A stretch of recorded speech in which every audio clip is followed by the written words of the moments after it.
ಪಾಪು ಅಲ್ಲೇನಾಯ್ತು ಅಂದರೆ ನೀವೇನು ಹೇಳೋ ಅವಶ್ಯಕತೆ ಇಲ್ಲ ಮೇಡಮ್. ಅಲ್ಲಿ ಏನಾಗಿದೆ ಅಂತ ನಂಗೆ ಚೆನ್ನಾಗಿ ಗೊತ್ತು. ಗೊತ್ತಿದೆಯಾ? ನಿನ್ಗೆ ಹೇಗೆ ಗೊತ್ತಾಯ್ತು? ಅಲ್ಲ ಮೇಡಮ್, ನಿಮ್ಮ ಮನೇಲಿ ಅಷ್ಟು ದಿನದಿಂದ ಇದ್ದೀನಿ. ಆ ಮನೇಲಿ ಏನೇನು ನಡೀತಿದೆ ಅಂತ ನೋಡ್ಕೊಂಡೇ ಬರ್ತಾ ಇದ್ದೀನಿ. ಅಂಥದ್ರಲ್ಲಿ ಅಲ್ಲಿ ಏನು ನಡೆದಿರುತ್ತೆ ಅಂತ ಗೊತ್ತಾಗಲ್ವಾ ನನಗೆ? ನೀವೇನು ತಲೆ ಕೆಡಿಸ್ಕೋಬಿಡಿ, ಆಗೋದೆಲ್ಲ ಒಳ್ಳೇದಕ್ಕೆ. ಮುಂದಿನ ವಿಷಯ ಏನೇ ಇದ್ರೂ ಅದು ನಾನು ನೋಡ್ಕೊತೀನಿ. ನೀವು ಆರಾಮಾಗಿರಿ, ಬನ್ನಿ ಒಳಗಡೆ.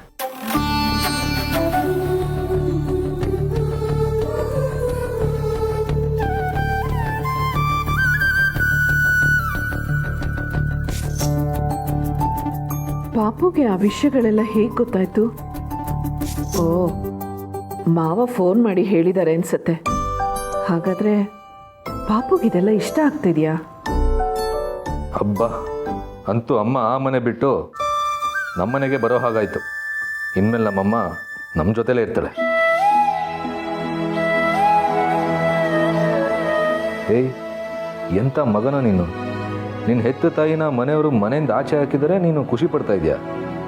ಇನ್ನು ಮುಂದೆ ಅವ್ರ ಪರಿಸ್ಥಿತಿ ಏನಾಗುತ್ತೆ ಅಂತ ಗೊತ್ತಿದೆಯಾ ನಿನಗೆ? ಅದ್ರ ಬಗ್ಗೆ ಯೋಚನೆ ಇಲ್ವಾ? ಇಲ್ಲ, ಅವರಿಗೆ ನಮ್ಮಮ್ಮನ ನೋಡ್ಕೊಳ್ಳೋ ಯೋಗ್ಯತೆ ಇಲ್ಲ. ನಮ್ಮಮ್ಮ ಪಟ್ಟಿರೋ ಕಷ್ಟಗಳೇ ಸಾಕು. ಇನ್ಮೇಲೆ ನಾನು ಅಮ್ಮನ ಅಂಗೈಲಿಟ್ಟು ನೋಡ್ಕೋತೀನಿ. ನಮ್ಮಮ್ಮನ ಅಮ್ಮ ಅಂತ ಕರೆಯೋ ದಿನ ಹತ್ರ ಆಯಿತು. ಏನು ಮಾಡಲಿ, ಈಗಲೇ ಕರೀಲ್ಲ? ಇಲ್ಲ, ಬೇಡ. ಅವರೀಗ ಬೇಜಾರಲ್ಲಿರ್ತಾರೆ. ಹೇಗಿದ್ದರೂ ಈ ಮನೇಲೇ ಇರ್ತಾರಲ್ಲ, ಟೈಮ್ ನೋಡ್ಕೊಂಡು ಖುಷಿಯಾಗಿದ್ದಾಗ ಅವ್ರ ಜೊತೆ ಮಾತಾಡ್ತೀನಿ. ಬಾಯಿ ತುಂಬ ಅಮ್ಮ ಅಂತ ಕರಿತೀನಿ. ಪಾಪು, ಹಾಂ, ಏನು ಯೋಚನೆ ಮಾಡ್ತಾ ಇದೀಯಾ? ಏನಿಲ್ಲ, ನಾನು ಲಗೇಜ್ ತೊಗೊಂಬರ್ತೀನಿ, ನೀವು ಹೋಗಿ.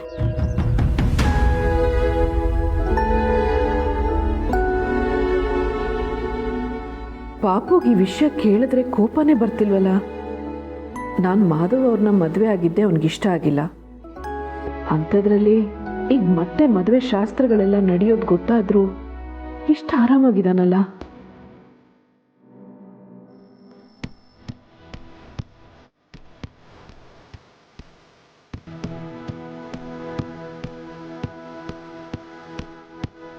ತಾತ, ಸರಿ, ಯಾರು ಬಂದಿದ್ದಾರೆ ನೋಡಿ. ತುಳಸಿ, ಏನಮ್ಮ ಮನೆಯಲ್ಲಿ ಎಲ್ಲರೂ? ಆ ಮನೆಯವ್ರ ಬಗ್ಗೆ ಯಾಕೆ ಮಾತು? ಅದನ್ನೆಲ್ಲ ಆಮೇಲೆ ನಿಧಾನ ಕೂತ್ಕೊಂಡು ಮಾತಾಡ್ಬೋದು. ಬಾಸು, ನೀನು ಇಲ್ಲೇ ನಿಂತಿದ್ಯಾ? ಹೋಗಿ ಜ್ಯೂಸ್ ತಗೊಂಡು ಬಾ. ಆಮೇಲೆ ಊಟಕ್ಕೆ ಏನು ಮಾಡ್ತಿದ್ಯಾ ಹೇಳು? ಅವ್ರಿಗೇನಿಷ್ಟನೋ ಅದನ್ನೇ ಮಾಡು. ಏನು ಬಾಸು ಇಲ್ಲೇ ನೋಡ್ತಾ ನಿಂತಿದ್ಯಾ? ಹೋಗಿ ಜ್ಯೂಸ್ ಮಾಡ್ಕೊಂಬಾ.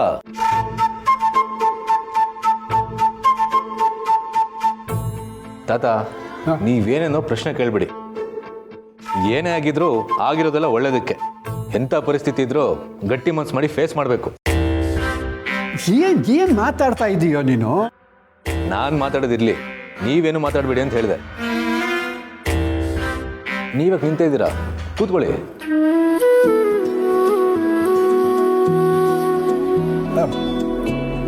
ಬಾಮ್ಮ, ಕೂತ್ಕೋ, ಬಾ, ಕೂತ್ಕೋ.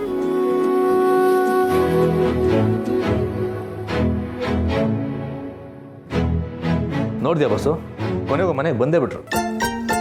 ಅದ್ರಲ್ಲಿ ಏನಿದೆ ಸಮರ್? ಅದಕ್ಕೆ ಯಾಕೆ ನೀನು ಇಷ್ಟೊಂದು ಎಕ್ಸೈಟೆಡ್ ಆಗಿದೆಯಾ? ಏನು ಹೇಳ್ತಿದ್ಯಾ ಬಾಸು? ನನ್ನ ಜೀವನದಲ್ಲಿ ಇದಕ್ಕಿಂತ ಸಂತೋಷವಾದ ದಿನ ಇನ್ನೇನಿದೆ? ಅವ್ರಿಗೂ ದೊಡ್ಡ ಮನೆ ಜೀವನ ಸಾಕಾಗಿದೆ ಅಂತ ಅನ್ಸುತ್ತೆ. ಅದಕ್ಕೆ ಅವ್ರ ಇನ್ಮೇಲೆ ಇಲ್ಲೇ ಇರ್ತಾರೆ. ಅವ್ರನ್ನ ತುಂಬ ಕೇರ್ ಮಾಡಬೇಕು. ಬೇರೆ ಯಾರನ್ನೇ ಮಕ್ಳು ಅಂದ್ಕೊಂಡ್ರು ಹೆತ್ತು ಮಕ್ಕಳಿಂದ ಸಿಗೋ ಪ್ರೀತಿ ಇನ್ಯಾರಿಂದನೂ ಸಿಗಲ್ಲ ಅಂತ ಅವ್ರಿಗೆ ಅನ್ಸ್ಬೇಕು. ಸಮರ್ಥ್, ಏನು ಹೇಳ್ತಿದೀಯಾ ಸಮರ್? ಅಮ್ಮ ಇಲ್ಲಿಗೆ ಯಾಕೆ ಬಂದಿದ್ದಾರೆ ಅಂತ ಅನ್ಕೊಂಡಿದ್ಯಾ ಹೇಳು? ಏನಕ್ಕಾದ್ರೂ ಬಂದಿರಲಿ, ಕಾರಣಗಳು ಸಾವಿರ ಇರುತ್ತೆ. ಆ ಮನೇಲಿ ಒಂದೊಂದು ದಿನ ಒಂದೊಂದು ಡ್ರಾಮಾ ನಡೀತಿರುತ್ತೆ. ಸದ್ಯ ಇವತ್ತು ಆ ಮನೇಲಿ ಏನು ನಡೀತೋ ಏನೋ, ಅದರಿಂದ ಇವ್ರು ನನಗೆ ಮತ್ತೆ ಸಿಗೋ ಹಾಗಾಯ್ತು. ಅದಷ್ಟೇ ನಂಗೆ ಸಾಕು. ಸಮರ್, ಅಲ್ಲಿ ನಿಜವಾಗ್ಲೂ ನಡೆದಿರೋದು ಏನಂದ್ರೆ? ಅದೇನು ಅಂತ ನನಗೆ ಕೇಳೋಕ್ಕೂ ಇಷ್ಟ ಇಲ್ಲ ಸಿರಿ. ಈಗಾಗಲೇ ಅವ್ರು ಅಲ್ಲಿದ್ದು ಅನುಭವಿಸಿದ್ದು ಸಾಕು. ಶ್ರೀಮಂತರು ಬಂಡವಾಳ ಏನು ಅಂತ ನನಗೆ ಗೊತ್ತಿಲ್ವಾ? ತಾಯಿ ಪ್ರೀತಿನ ದುಡ್ಡಿಂದ ಕೊಡ್ಕೊಂಬಂತ ಅಂದ್ಕೊಂಡಿದ್ರೆ ಅದು ಅವ್ರು ತಡ್ತಾನ. ಅಲ್ಲಿಗೆ ಹೋದ್ಮೇಲೆ 1 ವರ್ಷನೂ ಇವ್ರನ್ನ ನೋಡ್ಕೊಳ್ಳೋ ಯೋಗ್ಯತೆ ಅವ್ರಿಗಿಲ್ಲ ಅಂತ ಅನ್ಕೊಂಡಿದ್ದೆ. ನೋಡ್ದ, ಈಗ ವರ್ಷಕ್ಕೊಂದಿನ ಬಾಕಿ ಇದ್ದಾಗೆ ಕಳಿಸಿದ್ದಾರೆ. ಸಮರ್, ನೀನು ತಪ್ಪಾಗಿ ತಿಳ್ಕೊಂಡಿದ್ಯಾ. ಆ ಮನೆಯವ್ರು ಹಾಗೆಲ್ಲ ಏನಿಲ್ಲ. ಸ್ಟಾಪ್ ಇಟ್ ಸಿರಿ. ಇಷ್ಟಾದ್ರೂ ಆ ಮನೆಯನ್ನ ವಹಿಸ್ಕೊಂಡು ಮಾತಾಡ್ತಿದ್ಯಾ? ನೋಡು, ಇಲ್ಲಿಗೆ ಎಲ್ಲ ಮುಗೀತು. ಅವ್ರಿನ ಮೇಲೆ ನಮ್ಮ ಪ್ರಪಂಚದಲ್ಲಿ ಇರ್ತಾರೆ. ಯಾವ ಕೊರತೆನೋ ಬರ್ದಾರಾಗ ನೋಡ್ಕೋಬೇಕು. ಮನೆ ಖರ್ಚಿಗೇನು ಯೋಚನೆ ಮಾಡಬೇಡ. ನಾನು ಇನ್ಮೇಲೆ ಜಾಸ್ತಿ ದುಡಿತೀನಿ. ಅವ್ರಿಗೆ ಮನೇಲಿ ಖುಷಿಯಾಗಿರ್ಬೇಕು. ಅರ್ಥ ಆಯ್ತಾ? ಸರಿ ಸರಿ, ನೀನು ಜ್ಯೂಸ್ ಮಾಡು. ತಗೋ, 2 ನಿಂಬೆಹಣ್ಣು ಹಾಕಿ ಮಾಡು. ಹೊಯ್ ಬೇಡ, ಅವ್ರಿಗೆ ಜಾಸ್ತಿ ಹುಳಿ ಆಗ್ಬಿಡುತ್ತೆ. 1 ನಿಂಬೆಹಣ್ಣಲ್ಲೇ ಮಾಡು. ಸಕ್ಕರೆ ಸ್ವಲ್ಪ ಜಾಸ್ತಿ ಹಾಕು.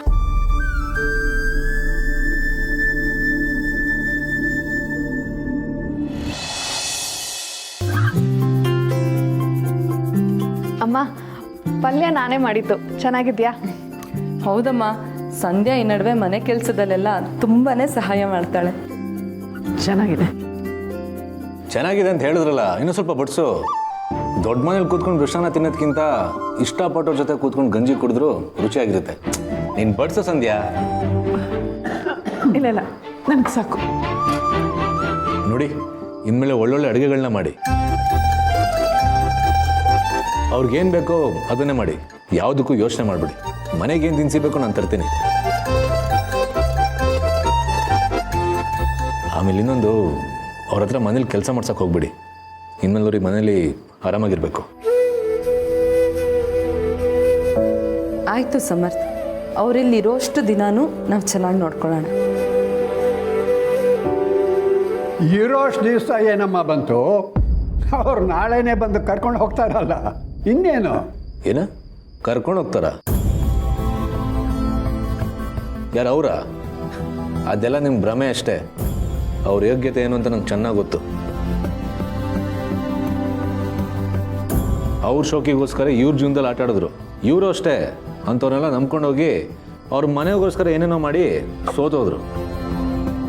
ಕಡೆಗೆ ಎಲ್ಲರೂ ಸೇರ್ಕೊಂಡು ಮಾಡಿದ್ದೇನು, ಇವ್ರನ್ನ ಮನೆಯಿಂದ ಓಡಿಸಿದ್ರು. ನಮ್ಮ ಮನೆಗೆ ದೇವತೆ ಅಂತ ಹೇಳ್ಕೊಂಡು ನಾಟಕ ಆಡ್ತಿದ್ರು. ಈಗ ದೇವತೆ ಬೇಡವಾಗ್ಬಿಟ್ಲಾ? ಪಾಪು, ಯಾಕೆ ಹೀಗೆಲ್ಲ ಮಾತಾಡ್ತಾ ಇದೀಯಾ? ಮತ್ತಿನ್ನೇನು, ಇಷ್ಟೆಲ್ಲ ಆದ್ಮೇಲೆ ಅವ್ರನ್ನ ಒಳ್ಳೆಯವ್ರು ಅಂತ ಅನ್ಬೇಕಾ? ನಿಮ್ಗಂತ ಒಳ್ಳೆ ಮನ್ಸಿರ್ಬೋದು, ನನಗಿಲ್ಲ. ಇನ್ಮೇಲೆ ಆ ಮನೆ ಬಗ್ಗೆ 1 ನಿಮಿಷನೂ ಚಿಂತೆ ಮಾಡಬೇಡಿ. ನಡೆದಿದ್ದೆಲ್ಲ ಒಂದು ಕೆಟ್ಟ ಕನ್ಸು ಅಂತ ಅಂದ್ಕೊಂಡು ಈ 1 ವರ್ಷನ ಮರೆತು ಮತ್ತೆ ಮೊದಲಿನಾಗೆ ಈ ಮನೇಲೇ ಇದ್ಬಿಡಿ.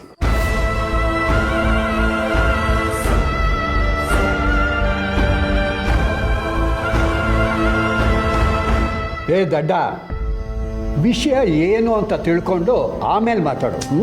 ಬೇಕಾಗಿಲ್ಲ ತಾತ. ಇವರು ನಾ ಮನೆಯಿಂದ ಆಚೆ ಹಾಕೋ ಕಾರಣ ಏನೇ ಇದ್ರು ನನಗದು ಯಾವುದು ಬೇಕಾಗಿಲ್ಲ. ಅವರೆಲ್ಲರೂ ಬಂದು ಮನೆ ಕರ್ಕೊಂಡೋಗಂತ ಇವ್ರ ಮುಂದೆನೇ ಹೇಳಿದಾಗ ನನಗೆ ಎಷ್ಟು ಬೇಜಾರಾಗಿ ಗೊತ್ತಾ? ಇನ್ನು ಮುಂದೆ ತನ್ನ ಜೀವನನ ಆ ಮನೆಗೆ ಮುಡುಪಾಗಿಡ್ಬೇಕು ಅಂತ ಹೋದ್ರಲ್ಲ ಇವರು, ಇಂಥವ್ರನ್ನೇ ಮನೆಯಿಂದ ಆಚೆ ಹಾಕಿದ್ರಲ್ಲ, ಅಂಥವ್ರ ಬಗ್ಗೆ ಏನು ತಿಳ್ಕೋಬೇಕು? ಇನ್ಮೇಲೆ ನಮ್ಮ ಮನೇಲಿ ನಮ್ಮ ಪಾಡಿ ನಾವು ನೆಮ್ಮದಿಯಾಗಿದ್ಬಿಡೋಣ.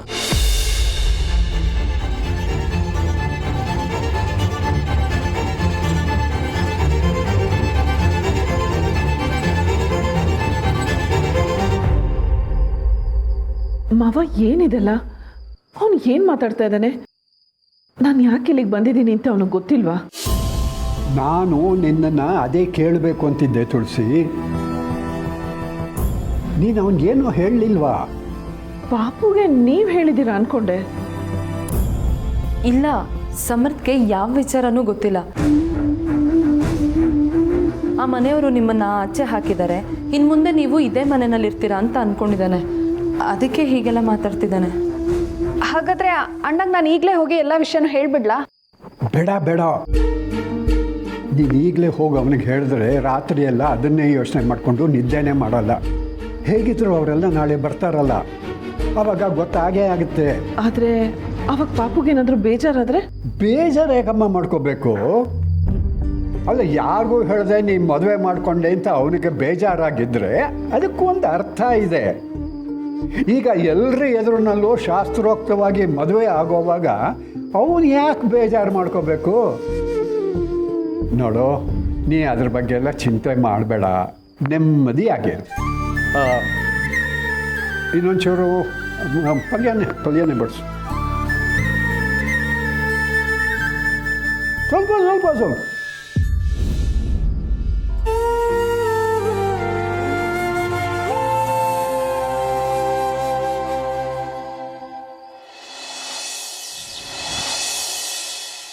ಸಿರಿ ಎಲ್ಲ ಆಯ್ತಲ್ವಾ? ನಾನು ಹೋಗಿ ಅಮ್ಮ ರೆಡಿ ಆದ್ಲಾ ಅಂತ ನೋಡ್ಕೊಂಡು ಬರ್ತೀನಿ. ಸರಿ.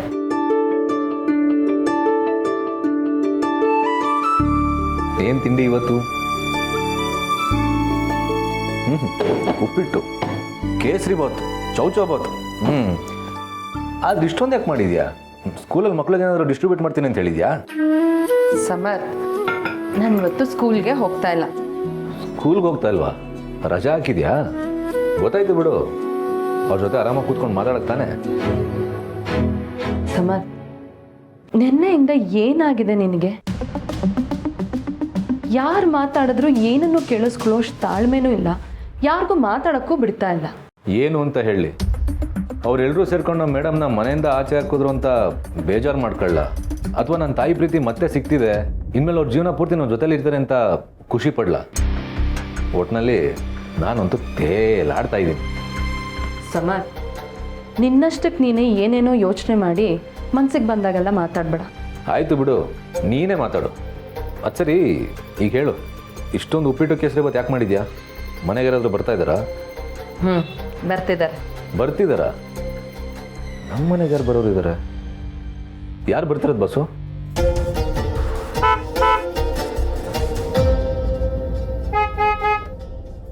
ಬಂದ್ರು ಅನ್ಸುತ್ತೆ.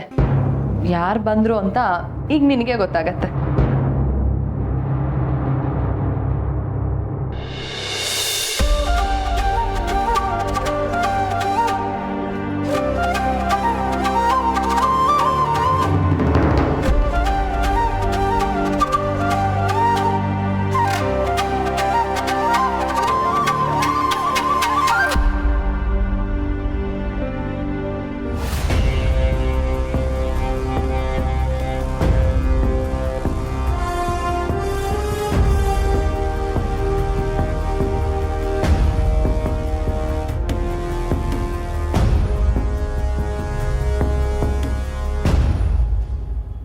Hi summer.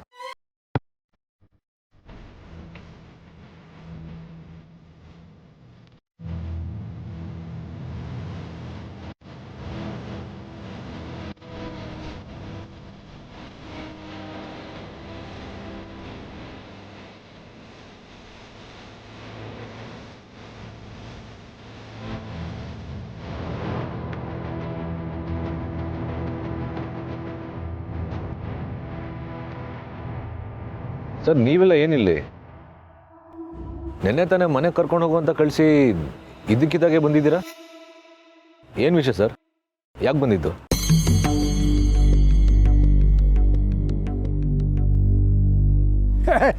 ಯಾಕೆ ಅಂತಂದ್ರೆ ನಮ್ಮ ತುಳಸಿನ ಕರ್ಕೊಂಡು ಹೋಗೋಕೆ.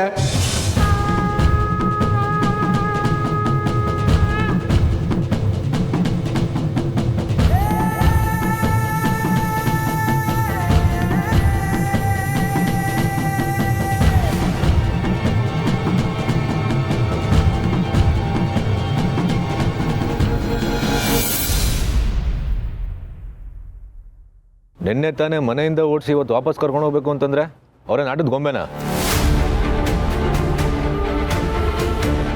ಇಲ್ಲ, ಇದೆಲ್ಲ ಸರಿ ಹೋಗಲ್ಲ. ಅವರೆಲ್ಗೂ ಬರಲ್ಲ. ಓ, ಸಾಹೇಬ್ರಿಗೆ ಇನ್ನೂ ವಿಷಯ ಗೊತ್ತಿಲ್ಲ ಅನ್ಸುತ್ತೆ. ಸರ್ಪ್ರೈಸ್ ಇರಲಿ ಅಂತ ನಿನ್ನೆ ನಾನೇನು ಹೇಳಿಲ್ಲ.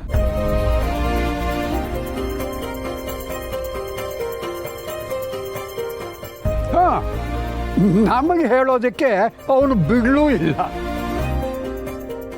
ಸಮರ್ಥ್, ನಾಳೆಗೆ ಅಣ್ಣ ಅದಕ್ಕೆ ಮದುವೆ ಆಗಿ 1 ವರ್ಷ ಆಗತ್ತೆ.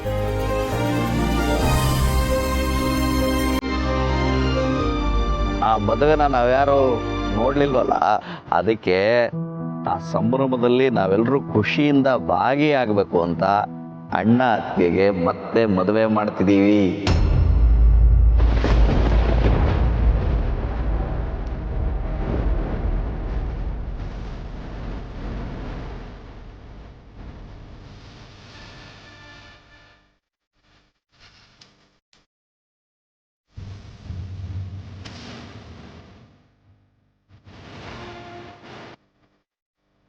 ಅದಕ್ಕೆ ಅಂತಾನೆ ಅಮ್ಮನ ನಾವು ಮನೆಗೆ ಕಳಿಸಿದ್ವಿ. ದಂಡ್ಪಿಂಡ, ಈಗ ಇವರೆಲ್ಲ ಬಂದಿರೋದು ಹೆಣ್ಣು ಕೇಳೋ ಶಾಸ್ತ್ರಕ್ಕೆ. ನೋಡು, ನಮ್ಮ ಮದುವೆ ಗಂಡನ್ನ ನಾವು ಜೊತೆಲೆ ಕರ್ಕೊಂಡು ಬಂದಿದ್ದೀವಿ.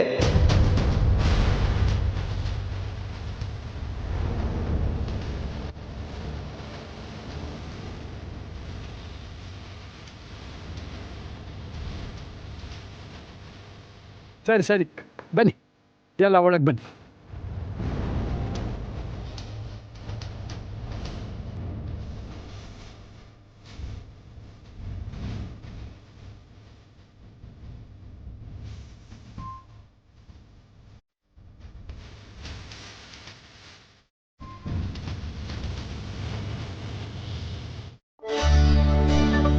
ರೆಡಿನಾ? ಅಮ್ಮ, ಎಷ್ಟು ಮುದ್ದಾಗಿ ಕಾಣಿಸ್ತಾ ಇದ್ದೀರಾ ಗೊತ್ತಾ? ಮಾವ ನಿಮ್ಮನ್ನ ಮೊದಲನೇ ಸಾರಿ ನೋಡ್ತಾ ಇದ್ದಾರೆ ಅಂತ ಅನ್ಕೊಂಡ್ರು ಕುಡಿದು ಕುಪ್ಪಳಿಸಿ ನಿಮ್ಮನ್ನ ಒಪ್ಕೊಂಡ್ಬಿಡ್ತಾರೆ. ಒಪ್ಕೊಳ್ದೆ ಏನು ಮತ್ತೆ, ನಮ್ಮಮ್ಮ ಶ್ರೀಗಂಧದ ಗೊಂಬೆ. ನೀವಿಬ್ರು ಸುಮ್ಮನಿರ್ತೀರಾ? ನಮಗಿದೆಲ್ಲ ಮುಜುಗರ ಅನ್ನಿಸ್ತಾ ಇದೆ. ಅಮ್ಮ, ಸಂಧ್ಯಾ ಮತ್ತೆ ಸಮರ್ ಚಿಕ್ಕವರಿದ್ದಾಗ ನೀವು ಮಕ್ಕಳಾಗೆ ಆಡಿ ಕುಣಿದು ಅವ್ರನ್ನ ಖುಷಿ ಪಡಿಸ್ತಿದ್ರೋ ಇಲ್ವೋ? ಆಗ ಅವರಿಬ್ರು ಇನ್ನೂ ಚಿಕ್ಕವರು, ಅವ್ರು ಖುಷಿಯಾಗಿರ್ಲಿ ಅಂತ ಹಾಗೆ ಮಾಡ್ತಾ ಇದ್ದೆ.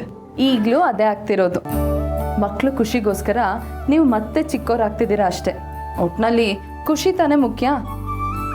ಆದರೂ ಈ ವಯಸ್ಸಲ್ಲಿ ಇದೆಲ್ಲ ಪ್ರೀತಿಗಾಗ್ಲಿ, ಮದುವೆಗಾಗ್ಲಿ, ಮಮತೆಗಾಗ್ಲಿ ವಯಸ್ಸಿನ ಚೌಕಟ್ಟೆ ಇರಲ್ಲ ಅಮ್ಮ. ಅವರೆಲ್ಲ ಬಂದಿದ್ದಾರೆ, ಈಗ ಬನ್ನಿ ಹೋಗೋಣ. ಪುಟ್ಟ, ಪಾಪು ಎಲ್ಲಿದ್ದಾನೆ? ಅವನಿಗೇನಾದರೂ ಈ ವಿಷಯ ಎಲ್ಲ ಗೊತ್ತಾದರೆ ಅವನಿಗೆ ಏನು ಅನ್ಕೋತಾನೋ ಏನೋ. ಅಮ್ಮ, ನಿಮ್ಮ ಪಾಪುಗೆ ಎಲ್ಲ ವಿಷಯನೂ ಗೊತ್ತಾಗಿದೆ. ಏನು? ಪಾಪುಗೆಲ್ಲ ವಿಷಯ ಗೊತ್ತಾಯ್ತಾ? ಅವನು ಏನು ಹೇಳ್ದ? ಹೇಗೆ ನಡ್ಕೊಂಡ? ಈಗ ಏನು ಮಾಡ್ತಾ ಇದ್ದಾನೆ? ಅವನು ಏನು ಹೇಳಲಿಲ್ಲ ಅಮ್ಮ. ನೀವು ಜಾಸ್ತಿ ಯೋಚನೆ ಮಾಡಬೇಡಿ. ನೋಡ್ತಾ ಇರಿ, ಈ ಮದುವೆಗೆ ಅವನೇ ಸಾಕ್ಷಿಯಾಗಿರ್ತಾನೆ. ಅವನಿಗೂ ಇದೆಲ್ಲ ತುಂಬ ಖುಷಿಯಾಗತ್ತೆ ಅಮ್ಮ. ಆದರೆ ಅವನು ಅದನ್ನೆಲ್ಲ ಯಾರ ಹತ್ರನೂ ತೋರಿಸ್ಕೊಳ್ಳಲ್ಲ ಅಷ್ಟೆ. ಈಗ ಬನ್ನಿ, ನಾವು ಹೋಗೋಣ.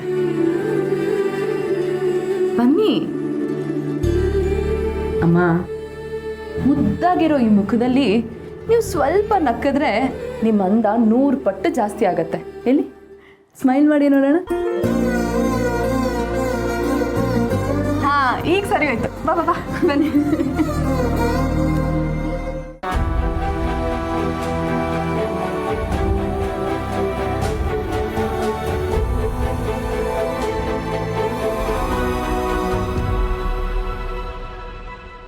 ಏ ಸಮರ್ಥ, ಇನ್ನೂ ಯಾಕೋ ಹಾಗೆ ನಿಂತಿದ್ದೀಯಾ? ನನಗೆ ಗೊತ್ತಿತ್ತು ಕಣೋ, ನಿನಗೆ ಈ ಸತ್ಯನ ಅರಗಿಸ್ಕೊಳ್ಳೋದಕ್ಕೆ ಆಗೋದಿಲ್ಲ ಅಂತ ನನಗೆ ಗೊತ್ತಿತ್ತು. ನಿನ್ನೆಯಿಂದ ನಾವೆಲ್ಲ ನಿನಗೆ ಅದನ್ನೇ ಹೇಳ್ತಾ ಇದ್ದಿದ್ದು. ಆದರೆ ನೀನು ಅದನ್ನು ಕಿವಿ ಮೇಲೆ ಹಾಕ್ಕೊಂಡಿರಲಿಲ್ವಲ್ಲ.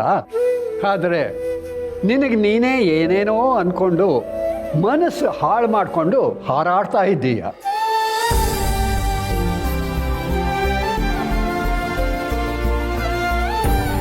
ಅಂದರೆ ನಾವು ಅಮ್ಮನ್ನ ಮನೆಯಿಂದ ಆಚೆ ಹಾಕ್ಬಿಟ್ವಿ ಅನ್ಕೊಂಡ್ಯಾ ಸಮರ್ಥ್? ಅದೆಲ್ಲ ಹೇಗೆ ಸಾಧ್ಯ? ಅದಕ್ಕೆ ನಮ್ಮ ಮನೆ ದೇವತೆ ಇದ್ದ ಹಾಗೆ. ಅಣ್ಣನ್ನ ಅದಕ್ಕೆನ ದೂರ ಮಾಡೋದಕ್ಕೆ ಯಾರಿಂದನೂ ಸಾಧ್ಯ ಇಲ್ಲ.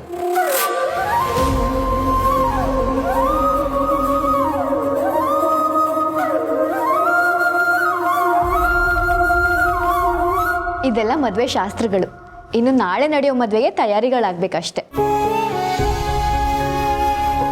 ಸಮರ್ಥ್, ಸರ್ಪ್ರೈಸ್ ಹೇಗಿದೆ? ಅಣ್ಣ ಅತ್ತಿಗೆಗೆ ಮತ್ತೆ ಮದುವೆ ಮಾಡ್ತಿರೋದು ನಿನಗೆ ಖುಷಿ ಆಗ್ತಿಲ್ವಾ? ಅದನ್ನು ಕೇಳ್ತೀರಲ್ಲ, ಅವ್ನು ನೋಡಿದ್ರೆ ಗೊತ್ತಾಗೋದಿಲ್ವಾ ಆನಂದದಿಂದ ಅವನ ಕಣ್ಣುಗಳು ತುಂಬಿಕೊಂಡಿದ್ದಾನೆ ಅಂತ, ಅಲ್ವೇನೋ? ಸರಿ ಸರಿ, ನಾವು ಗಂಡಿನ ಕಡೆಯವರಪ್ಪ ಗತ್ತಲ್ಲಿರಬೇಕು. ಹೆಣ್ಣು ನೋಡೋ ಶಾಸ್ತ್ರ ಆಗ್ಬಿಡ್ಲಿ. ಮೊದಲು ಹೆಣ್ಣು ಕರೆಸಿ.